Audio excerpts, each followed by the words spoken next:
Welcome to the demonstration for Tillhouse. So this program was specifically written for practitioners who perform compilation engagements under CSRS 4200 in the CPA Canada Handbook. So I'm going to just walk you through and show you how the workflow all comes together. So we'll just sign in.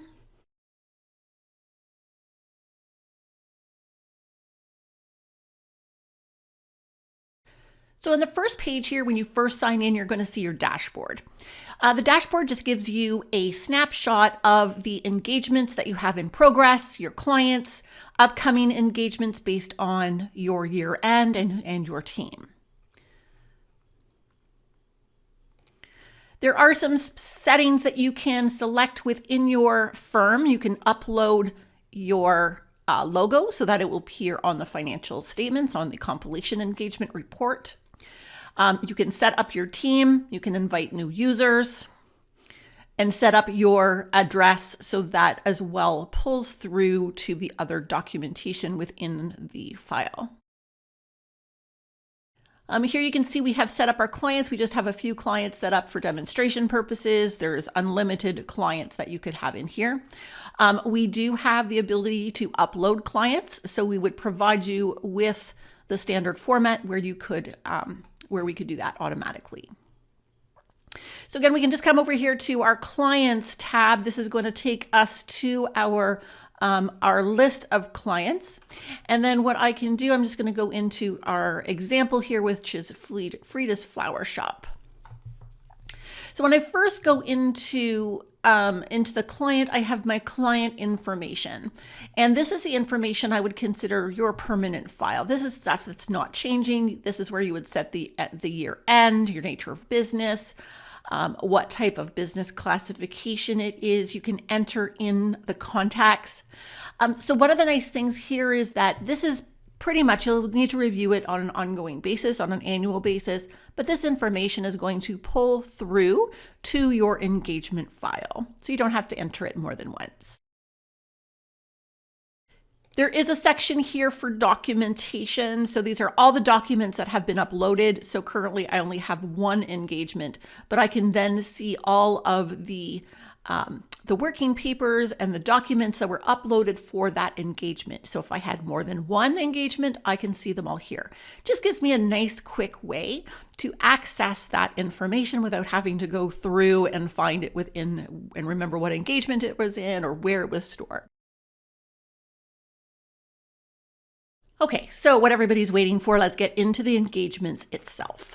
So if there was more than one engagement, they would be listed here, but for now, you're going to have just the one engagement. So I'm going to come into here, I'm going to edit, and that is going to bring up my workflow. So this first page, this overview information is coming from that client information. I can go into this view client if I want to change any of that. But for the most part, everything should be good and coming through. You can see up here on the right-hand side as well, we have what our fiscal year is that we're currently working on. You can set the filing due date, so that's just a reminder, and that will come up on your dashboard. So you're going to navigate using the menu going down the left-hand side. And this is just going to provide you with the workflow in order to make sure that the documentation is sufficient for, to meet the requirements in CSRS 4200. The compilation engagement itself hasn't changed. You're still going to take information from the client. You're going to assemble it into a financial statement, and you're going to put a report on. The report has changed, and we'll show you that in a moment. But what has changed around a compilation is what type of documentation and some of the inquiries that you have to make.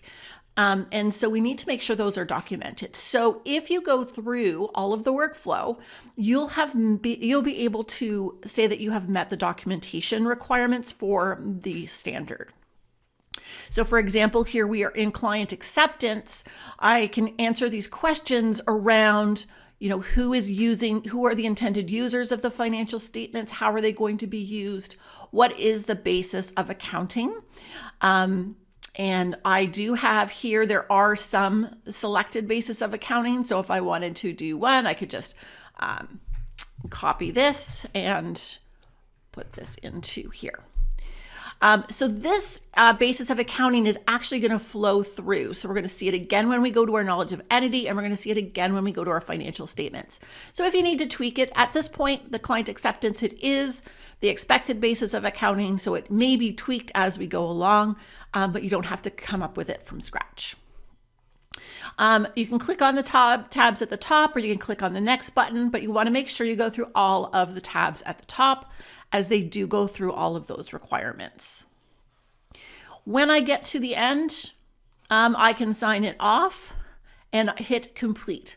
Now, if there was something that wasn't actually completed in there is a check that goes through, then you would have a warning message here. And you should go back and make sure that all of the documentation is sufficient for that part of the process. So moving on to the trial balance, you can import trial balances. So you can import that using and uploading a CSV file. So all you would do is select the columns in that CSV file. So if I had a CSV file, I had my GL code column, that would be in the first. My name would be in the second. Let's say my debits and credits were all in the same column. I would say that they're all in third. My previous balance in 4, and my GIFI is 5. Now, I would highly recommend inserting the GIFI codes within that CSV file. So if you have a current program that you're using, you could export that. There is an ability to add the GIFIs, but it would be much easier to do an export from the current system that you're on. Then you would just choose a file to upload and just hit next, and that's going to come right into your trial balance. So GIFI codes are the number one mapping code. We don't have lead sheets, we don't have map numbers, so there is only one mapping that you need to do. So the GIFI code is what is going to do your financial statements for your groupings. Now, if I need to do some adjusting journal entries, I can come in here and create journal entries. I have different types of journal entries, so I can do adjusting or reclassifying. When I come down here, I just select the account. Let's just say we're going to add a line for accounts receivable, and we're just going to accrue some sales here. Let's come down to my sales, and we'll put that credit in. So I just need to change the status to applied. And once that is applied and save it, I am now going to be able to see that journal entry in my trial balance. So I can select it as proposed, and it won't actually post it until you talk to your client. But so you want to apply it if you want it to actually go to the statements. You can add comments here. If you want to add comments to a particular balance.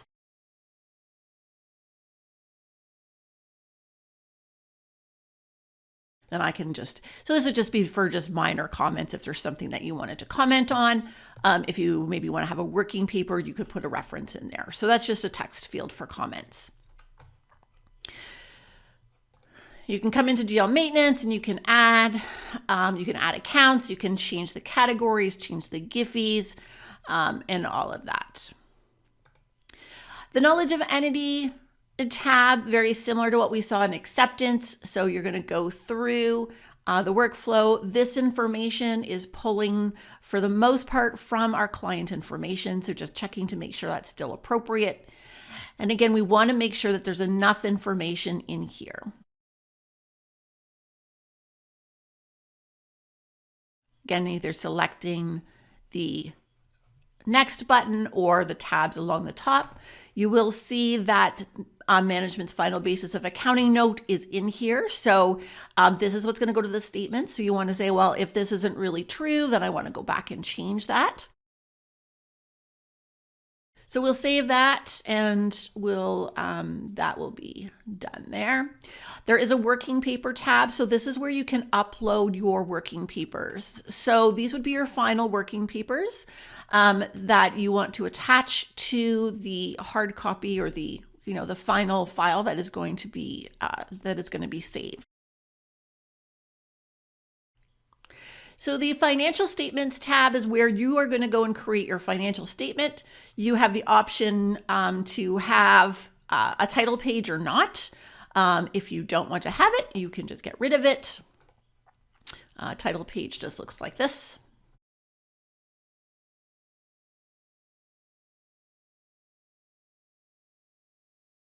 You'll see that the trial balance does pull through here. This is the grouping by Giphy, so you can open these up. You can see the GL accounts that make up those balances. The other thing that you can do is add notes. So here you can see that if I want to, this is a note. I'm going to go through this in a moment, but I have all of these notes that I can select from, and then that is going to bring through my note. So the notes can be selected from here. There are a bit of a notes library, but you can create your own notes. We'll build this library out as time goes on. But you just select the note that you would like and bring those into the statements. The tab here in preferences, you can display just the current period, so you can ignore the prior period. You can split the balance sheet, so you have assets on one page and liabilities and equity or retained earnings on the other. You have a choice to put your retained earnings on the income statement, or you can have it as a separate statement. One thing you're going to want to do here is the rounding. Just because there are decimal places, we can't guarantee it's going to balance if we don't round it. So we want to pick, these are the accounts that are currently on the balance sheet. So I'm going to pick one of those and update. So coming back to the statements here, I'm going to just refresh all my statements just so that I know I have the most recent numbers have come through, the formatting has come through. So what I can do is I can actually view a particular statement. So here I can see my balance sheet. You remember I selected a note 4 for my accounts receivable. So that's coming up under my notes column. And we all balance, which is of course good. And then I can actually just take these statements and I can compile them into a PDF, and you can have these as draft statements.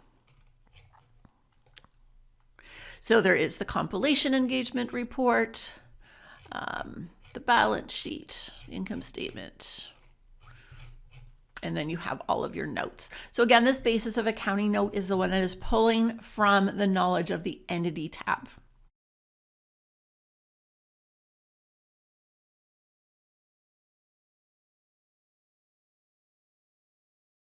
So when we're all finished, there are the completion is again very similar to the other 2 tabs that give us our workflow.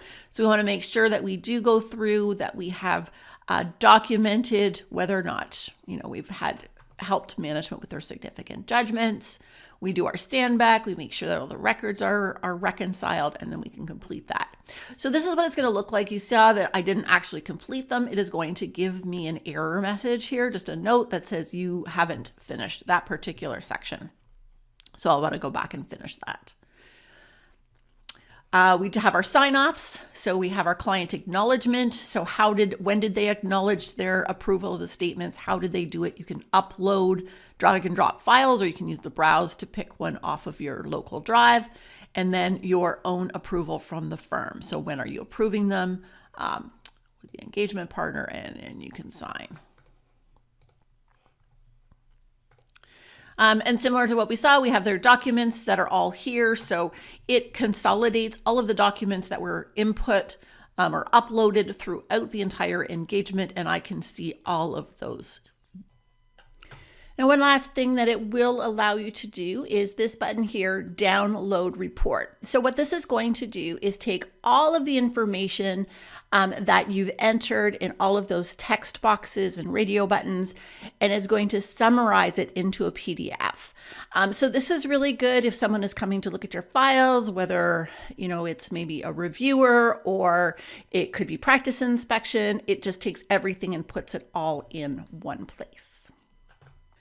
So that's just a quick walkthrough of the system, and I hope you enjoyed that. Hopefully that was helpful. If you'd like more information on the Telos program, you can visit our website at telos.io. Feel free to reach out to us, send us a contact. You can reach us at support@telos.io, or you can complete the form on our website.